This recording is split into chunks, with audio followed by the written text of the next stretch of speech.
Current accounts भी दिए गए हैं। अब कैपिटल एंड करंट अकाउंट जब दोनों पार्टनर्स के दिए जाते हैं तो क्या हम दोनों अकाउंट मेंटेन करते हैं क्या? नहीं। जब पार्टनर्स कैपिटल के साथ साथ पार्टनर्स के करंट अकाउंट मेंटेन करते हैं, दैट मींस ये फर्म एडॉप्ट कर रही है फिक्स्ड कैपिटल मेथड।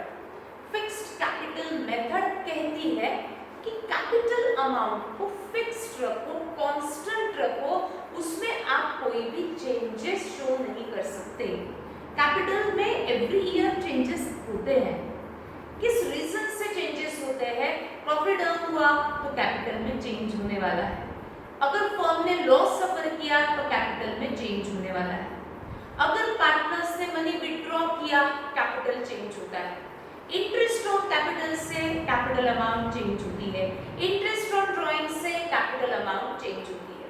तो कैपिटल में चेंजेस बहुत सारे रीजन से होते हैं। तो फर्म को एग्रीमेंट में ये फिक्स करना पड़ता है कि क्या वो अपना capital every year constant show करे या अपना कैपिटल में फ्लक्चुएट करके शो करे। फ्लक्चुएट यानी वो कैपिटल में चेंजेस करना पसंद करता है या कैपिटल में वो कांस्टेंट रखना पसंद करता है। तो हमें कैसे समझेगा? तो कैपिटल के साथ साथ जब करंट अकाउंट्स दिए जाते हैं यानी वो फर्म एडॉप्ट करती है फिक्स्ड कैपिटल मेथड, यानी वो चाहती है कि कैपिटल अमाउंट फिक्स्ड रखे और चेंजेस किस में शो करे? करंट अकाउंट में शो करे। इसलिए वो करंट अकाउंट दिए जाते हैं कि कैपिटल को आपको फिक्स रखना है, उसमें आपको कोई चेंज नहीं करना है, करंट अकाउंट में सारे चेंजेस शो करने हैं। और इसीलिए हमने इस क्वेश्चन में ओल्ड पार्टनर्स के कैपिटल अकाउंट्स ओपन नहीं किए, हमने ओल्ड पार्टनर्स के करंट अकाउंट ओपन किए। मैंने कहा था आपको कि ओल्ड पार्टनर्स के करंट अकाउंट मेंटेन करो, बट न्यू पार्टनर जो आ रहा है उसके करंट अकाउंट की इंफॉर्मेशन क्वेश्चन में कुछ भी नहीं दी है, उसकी कैपिटल की इंफॉर्मेशन दी है। इसीलिए मैंने न्यू पार्टनर का कैपिटल अकाउंट सेपरेटली क्यों ओपन किया? क्योंकि ये करंट है, करंट में मैं कैपिटल शो नहीं कर सकती, इसलिए मैंने न्यू पार्टनर का कैपिटल सेपरेटली ओपन किया। बराबर। अब मैंने ओल्ड पार्टनर्स के कैपिटल अकाउंट ओपन नहीं किए क्योंकि उसमें मुझे कोई चेंजेस शो करनी ही है। जब वो कैपिटल अकाउंट मुझे कांस्टेंट रखना है, उसमें मैंने चेंज करना ही नहीं है, तो मैं अकाउंट ओपन क्यों करूं? तो मैंने उसके अकाउंट ओपन किए ही। तो हमने कौन से अकाउंट ओपन किए? पी एंड एल एडजस्टमेंट उन्होंने कहा है, इसलिए मैंने नाम दिया P and L adjustment. Old partners के करंट अकाउंट इसलिए ओपन किए क्योंकि आपको करंट अकाउंट्स दिए गए हैं। जब करंट अकाउंट्स दिए हैं तो सारे चेंजेस मुझे करंट अकाउंट में शो करने हैं। न्यू पार्टनर का कैपिटल इसलिए ओपन किया क्योंकि न्यू पार्टनर के करंट के लिए आपको कोई भी इंफॉर्मेशन नहीं दी है, उसकी कैपिटल की इंफॉर्मेशन दी है, तो मैंने न्यू पार्टनर का कैपिटल अकाउंट ओपन किया। क्वेश्चन में असेट में बैंक दिया था तो बैंक अकाउंट, बैलेंस शीट मुझे बनानी पड़ेगी आफ्टर एडमिशन। जो जो चेंजेस हो रहे हैं असेट्स लायबिलिटीज में, वो चेंजेस के साथ बनेगी न्यू बैलेंस शीट। इस तरीके से हमने लेजर पहले कंप्लीट किया, भूली पहले हमने कंप्लीट किया। आपके कॉपी में भी ये कंप्लीट होगा।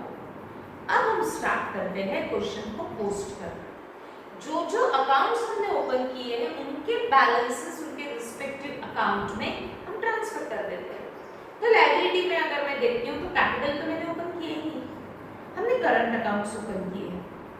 तो राधा एंड विकास का बैलेंस मुझे राधा एंड विकास अकाउंट में ट्रांसफर करना पड़ेगा। लायबिलिटी में है इसलिए on the credit side Radha's current account के क्रेडिट में by balance brought down 2400 and by balance brought down Vikas में आएगा 2800। राधा फर्स्ट पार्टनर है, विकास सेकंड पार्टनर है। ओल्ड दो ही पार्टनर्स थे इसलिए हमने कॉलम भी दो ही किए हैं करंट अकाउंट। ठीक ना।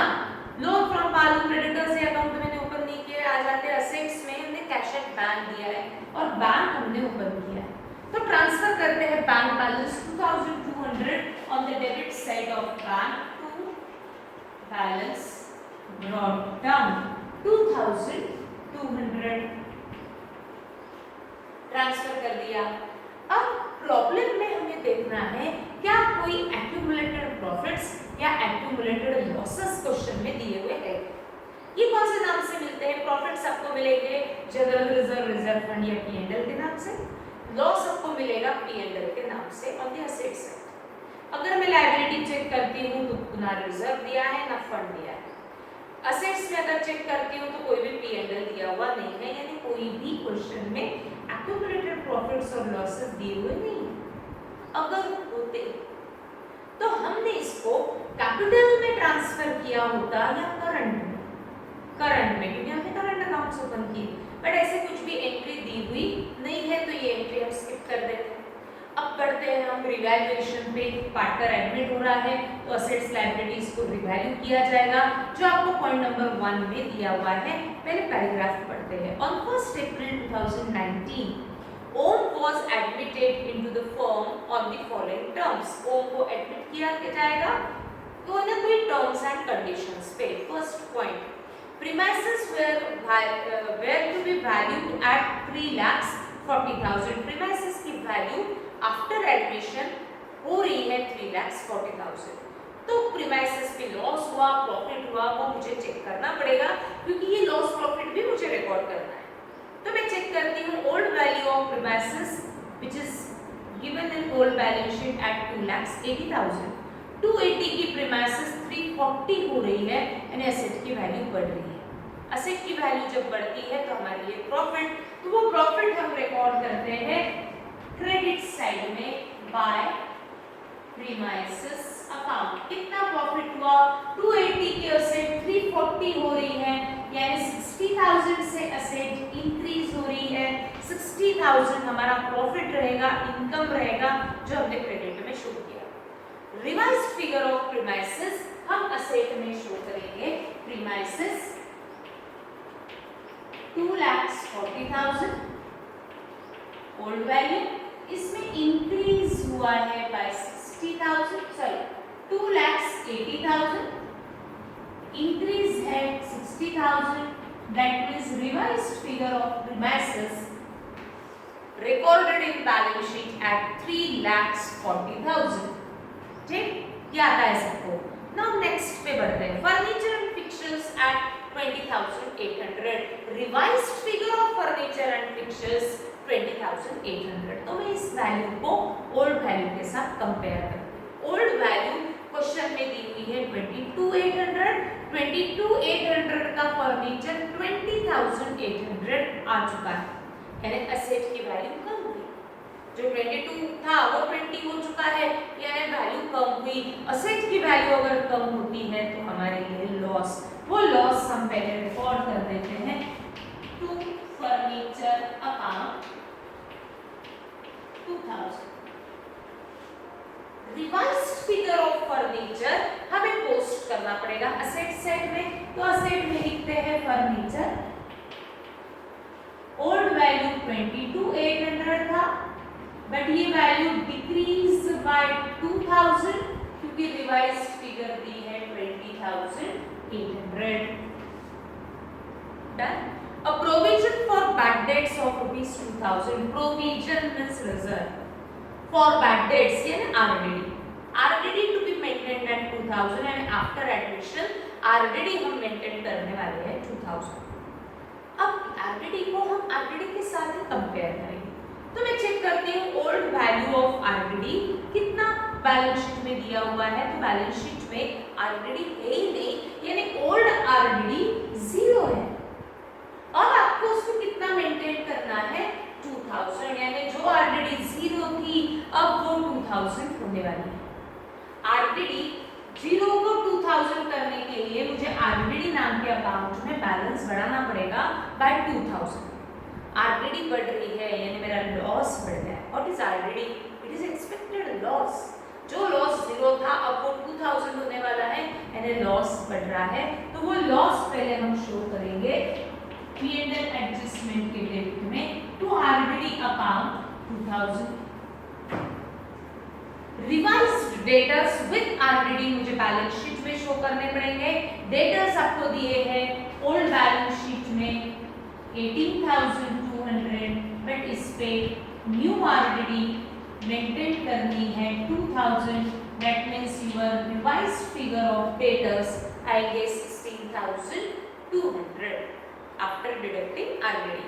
Now next is stock should be revalued at 58,000। 58,000। Stock की वैल्यू 58,000 आ चुकी है, तो मैं old value of stock compare करती हूँ।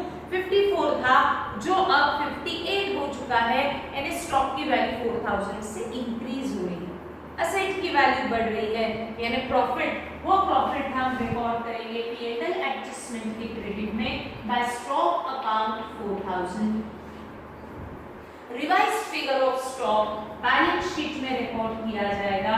54 ओल्ड था, इस पे इंक्रीज हो रहा है बाय 4,000 एंड रिवाइज्ड फिगर हो चुकी है 58,000। नाउ पॉइंट नंबर 2, ये सबको पॉइंट 1 सबको आता है और आना ही चाहिए। Om should bring in 80,000 as capital and 20,000 as a share of goodwill. ये न्यू पार्टनर से रिलेटेड एंट्री है। न्यू पार्टनर होगा admit after closing revaluation, that is P&L adjustment account के बाद न्यू पार्टनर फॉर्म में एडमिट होता है। ठीक, तो हम ये पॉइंट 2 अभी फिलहाल स्किप कर देते हैं। पॉइंट 3, द लोन फ्रॉम वालू was repaid through NEFT। Underline NEFT, NEFT means हमने ऑनलाइन पेमेंट किया। अब ऑनलाइन पेमेंट किया यानी पैसा कहां से डिडक्ट हुआ होगा? बैंक में से डिडक्ट हुआ होगा। अब लोन फ्रॉम वालू वाज रीपेड, यानी आपने लोन जो लिया था बालू से वो पे कर दिया। रीपे यानी हमने पे किया। हम बालू का लोन पे कर रहे हैं, इसका मतलब है कि हमने पहले बालू से लोन लिया होगा, इसीलिए हम पे कर रहे हैं। तो बालू से हमने कितना लोन लिया था, क्योंकि कितना पे हुआ वो अमाउंट दी नहीं है, तो मुझे चेक करना पड़ेगा। ये एंट्री कहीं ना कहीं हमें बैलेंस शीट में मिलेगी। बैलेंस शीट में अगर मैं देखती हूँ तो लायबिलिटी में दिया हुआ है लोन फ्रॉम वालू, अमाउंट आगे पीछे हुई है थोड़ा। लोन फ्रॉम वालू 40,000 का है, हमने किसी बालू से 40,000 का लोन लिया था, बट अब क्या हो रहा है, वो हमने पे कर दिया। कहां से पे कर रहे थे? थ्रू NEFT, यानी हमने ऑनलाइन ट्रांसफर कर दिया। यानी पैसा कहां से डिडक्ट हुआ? बैंक में से डिडक्ट हुआ, इसीलिए इसकी एंट्री बैंक अकाउंट में पोस्ट की जाएगी। हमने पे कर दिया है, थ्रू बैंक पे कर दिया है, तो इसको मुझे बैंक अकाउंट में रिकॉर्ड करना पड़ेगा। बैंक से पेमेंट हो रहा है, that means bank is giver and credit the giver, इसलिए बैंक के क्रेडिट में बाय लोन फ्रॉम वालू 40,000। अब अभी आपको ये मत सोचना कि हमारे बैंक अकाउंट में तो सिर्फ 2,200 ही अमाउंट है और हमने 40,000 का पेमेंट क्यों किया, गलत है, ऐसा नहीं हो सकता। अभी मत सोचो, क्यों नहीं हो सकता? हम बैंक से ओवरड्राफ्ट फैसिलिटी लिए होंगे। तो ये सब चीजें अब दिमाग में मत लाना, वो बाद में बराबर देखेंगे। तो बैंक अकाउंट में बैलेंस या तो डेबिट या क्रेडिट दोनों आ सकता है, तो ये सब सोचने की जरूरत नहीं है। बैंक अगर डेबिट बैलेंस शो करती है फेवरेबल बैलेंस है, बैंक अगर क्रेडिट बैलेंस शो करती है ओवरड्राफ्ट फैसिलिटी है। तो जो दिया है उसको मैंने रिकॉर्ड कर दिया। ठीक, आगे बढ़ते हैं। लोन फ्रॉम वालू वाज रिपेड थ्रू NEFT हो चुका है। अब हम देखेंगे बैलेंस शीट। जो भी नॉन रिवैल्यूड एसेट्स लायबिलिटीज होंगे उसको मुझे एज इट इज ट्रांसफर करना पड़ेगा। नॉन पोस्टेड एसेट्स लायबिलिटीज यानी जो अभी तक हमने पोस्ट नहीं किए हैं उनको एज इट इज पोस्ट कर देना पड़ता है। क्यों? क्योंकि इसमें कोई चेंजेस नहीं है। जो बिफोर होंगे वही आपको आफ्टर रखने हैं।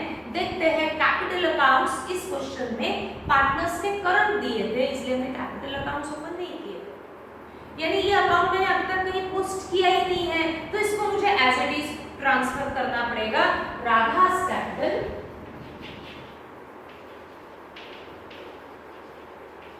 जो मैंने अभी तक पोस्ट नहीं किया उसको एज इट इज पोस्ट करेंगे 2 lakhs। ये एवरी ईयर कांस्टेंट दिखना है आपको। कैपिटल विकास कैपिटल कहीं पोस्ट नहीं किया था, as it is balance sheet में ट्रांसफर कर देंगे 1,20,000। Then current accounts of Radha and Vikas, उनके करंट अकाउंट में हमने ट्रांसफर कर दिए, कहीं ना कहीं पोस्ट हो चुका है।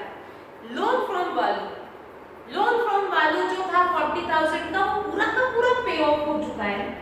कोई अमाउंट इसमें अनपेड पेएबल है क्या? नहीं है, तो इसको बैलेंस शीट में रिकॉर्ड करने की भी जरूरत नहीं है।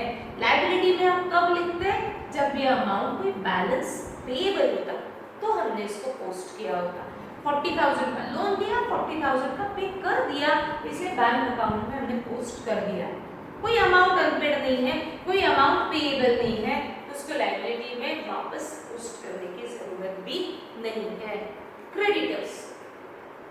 क्रेडिटर्स में कोई चेंज नहीं दिए थे तो हमें एज इट इज ट्रांसफर करना पड़ेगा, बट क्या करना 3 to 4 लाइंस ब्लैंक रख के फिर लिखना क्रेडिटर्स, क्योंकि मुझे इसमें पहले पार्टनर्स के अकाउंट्स लिखने पड़ते हैं, फिर हम अदर लायबिलिटीज लिखते हैं।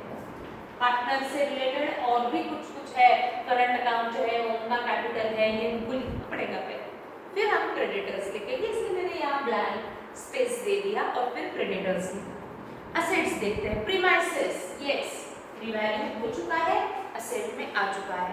फर्नीचर एंड फिक्चर्स रिवैल्यू हो चुका है, असेट में आ चुका है। स्टॉक रिवैल्यू हो चुका है, असेट में आ चुका है। डेटर्स रिवैल्यू हो चुका है, असेट में आ चुका है। बैंक बैलेंस बैंक अकाउंट में ट्रांसफर कर दिया है, यानी सारी असेट्स को हमने रिकॉर्ड कर दिया है। ऐसी कोई असेट नहीं है जो अनपोस्टेड, सब पोस्ट हो चुकी है। फिर हम क्या करेंगे, अभी P&L एडजस्टमेंट अकाउंट को क्लोज करेंगे, बैलेंस कैलकुलेट करेंगे। इस बैलेंस का हम करेंगे क्या, पार्टनर्स अकाउंट में ट्रांसफर करेंगे। तो सबसे पहले हम P&L एडजस्टमेंट का क्रेडिट का टोटल और डेबिट का टोटल लेंगे। P&L एडजस्टमेंट का क्रेडिट है 64 और ये भी हम कैलकुलेट कर सकते हैं क्योंकि एंट्रीज कम है।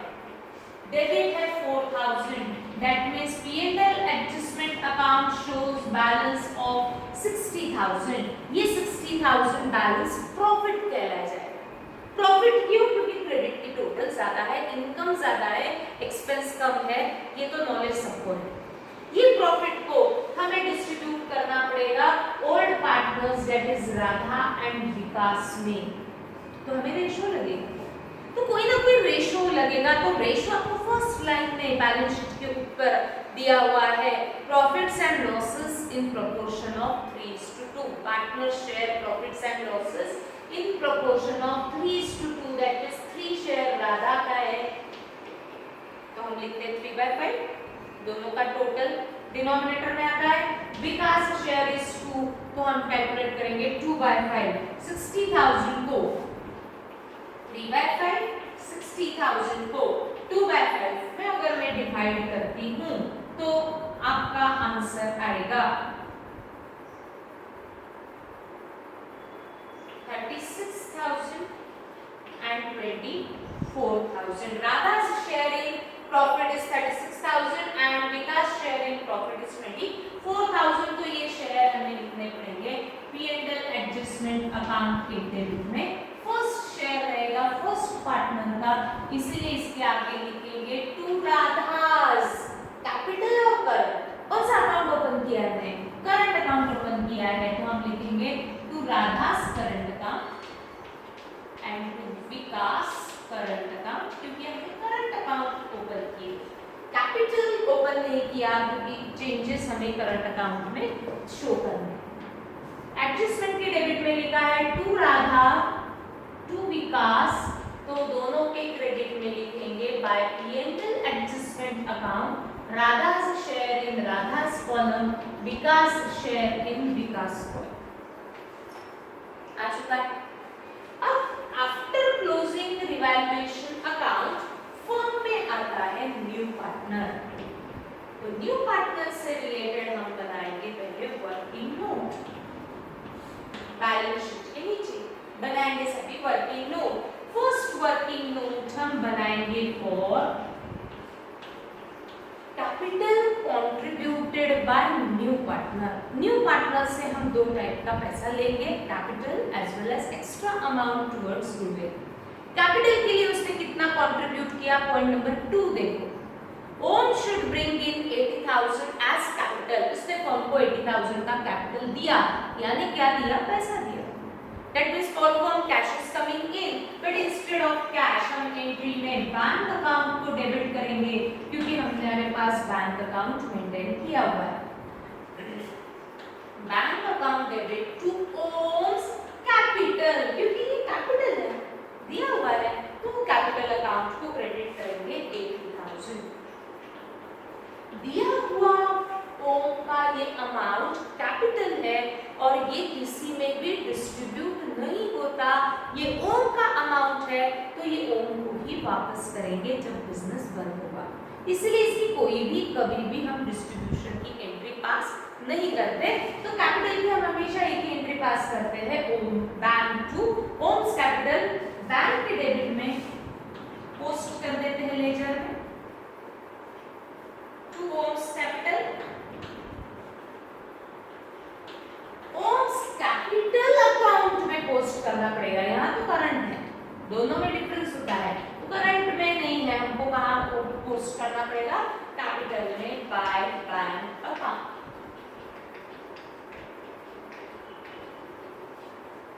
ठीक, आगे बढ़ते हैं। अब ये तो उसने कैपिटल दे दिया, उसने उससे हमने एक्स्ट्रा अमाउंट भी लिया होगा, गुडविल कितना लिया आपको दिया है, and rupees 20,000 as his share of goodwill, and it was retained in the business, underlined retained यानी अभी तक वो बिजनेस में है, पार्टनर्स ने उसे विड्रॉ किया हुआ नहीं है।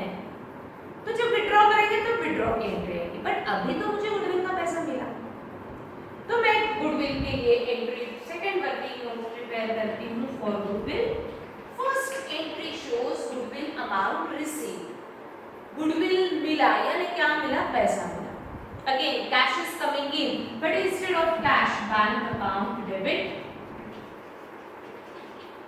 20,000, बट ये 20,000 रिसीव हो रहा है टुवर्ड्स गुडविल, इसलिए क्रेडिट करेंगे to goodwill account.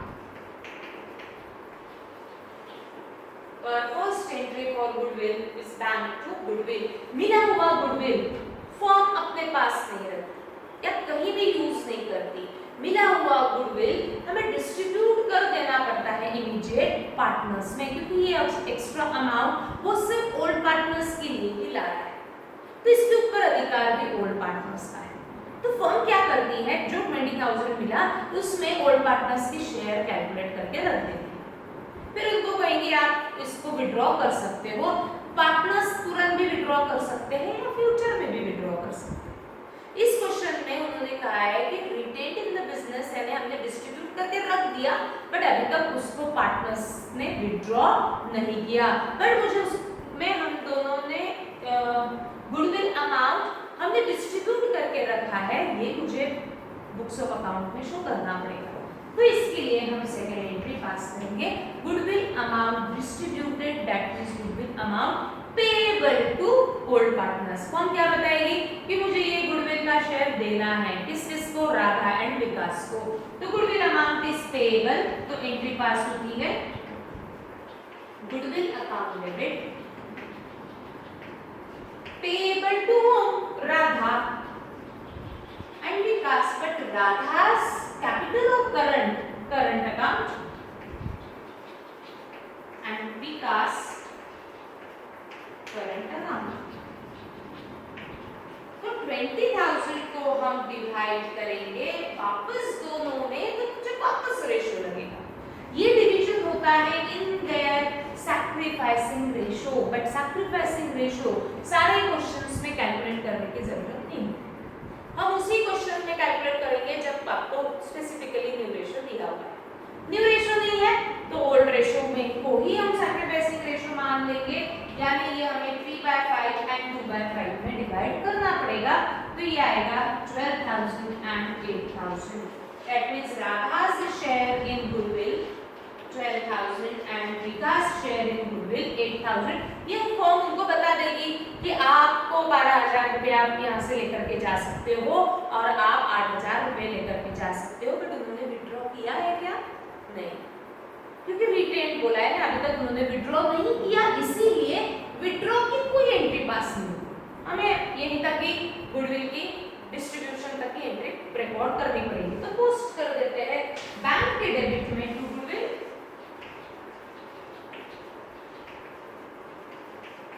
20,000, Radha Vikas current account के क्रेडिट में bye.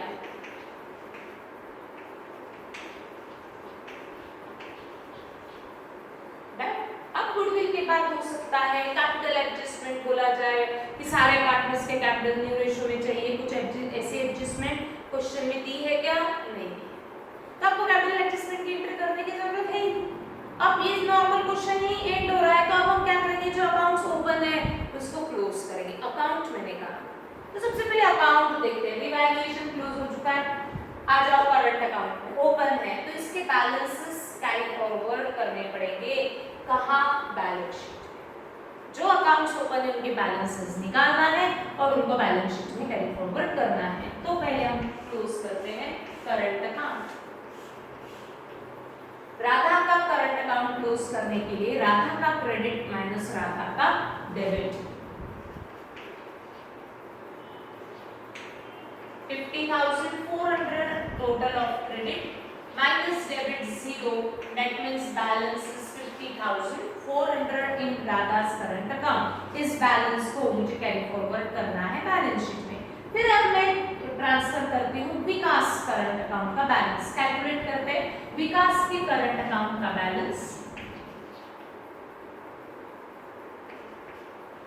34,800 minus debit 0, balance is 34,800। इसे हम बैलेंस शीट में कैरी फॉरवर्ड करेंगे, इसीलिए आगे लिखेंगे टू बैलेंस कैरीड डाउन। बराबर। अब ये कैरीड डाउन बैलेंस मुझे बैलेंस शीट में लेकर के जाना है, बट बैलेंस शीट में होती है दो साइड, लायबिलिटी और एसेट। कहाँ लिखूं? तो ये अकाउंट में क्रेडिट की टोटल ज्यादा थी दोनों में, दैट मींस दोनों current account shows credit balance and credit balances लिखे जाते हैं लायबिलिटी में। तो लायबिलिटी में एक लाइन ब्लैंक कर देना, फिर लिखना राधा's करंट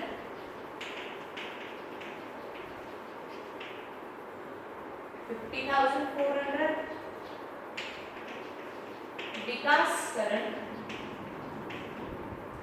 34,800 कर दिया क्लोज। करंट का बैलेंस ट्रांसफर कर दिया बैलेंस शीट में। फिर नेक्स्ट अकाउंट हमारे पास है ओम्स कैपिटल, ये भी ओपन है, इसको भी हमें क्लोज करना पड़ेगा। इसको अगर मैं क्लोज करती हूँ तो अगेन इसकी भी क्रेडिट की टोटल ज्यादा है, 80,000 minus debit 0, that means balance in Om's capital account is 80,000। ये भी मुझे बैलेंस शीट में कैरी फॉरवर्ड करना है, इसलिए इसके आगे लिखेंगे टू बैलेंस कैरीड डाउन। कहाँ लिखूं? लायबिलिटी या एसेट?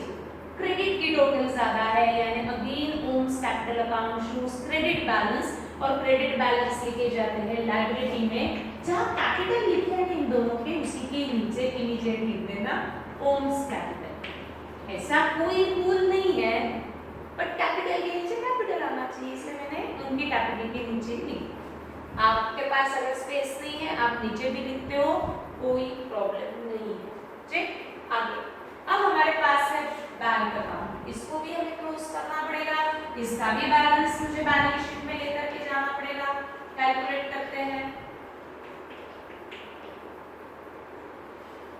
1,02,200 62,200, इसके आगे लिखेंगे बैलेंस शीट में लेकर के जाना है, इसलिए balance carried down. But bank account में किस साइड की टोटल ज्यादा है? डेबिट की टोटल ज्यादा है, that means bank account shows debit balance, और डेबिट बैलेंस लिखे जाते हैं असेट में। तो असेट में लिखेंगे बैंक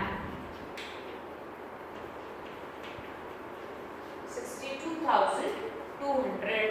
नाउ क्लोज करते हैं बैलेंस शीट। टैली होना चाहिए, देखते हैं।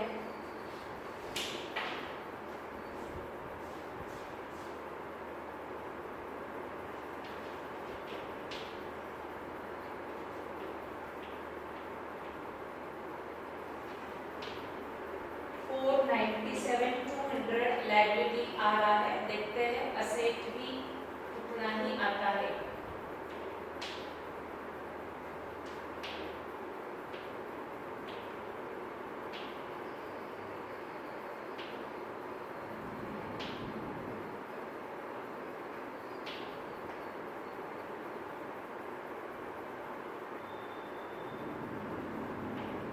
Yes, 4,97,200 is the total of balance sheet. Done? यहाँ हमारा करंट अकाउंट वाला क्वेश्चन कंप्लीट हुआ है। सिर्फ इतना ही करना है कि जब आपको कैपिटल्स के साथ साथ करंट अकाउंट्स दिए जाते हैं तो आपको कैपिटल्स अकाउंट ओपन करने की जरूरत नहीं है। जिनके भी करंट अकाउंट्स दिए उनके हम डायरेक्टली ओपन करेंगे करंट अकाउंट। न्यू पार्टनर का कभी भी आपको करंट अकाउंट नहीं दिया जाएगा, कैपिटल दिया जाएगा, इसलिए सेपरेटली ओपन करेंगे कैपिटल अकाउंट। बाकी एंट्रीज वैसे ही जैसे हम करते हैं। ठीक, तो करंट अकाउंट का और एक क्वेश्चन है जो हम प्रैक्टिस करेंगे और फिर आगे बढ़ेंगे। Thank you.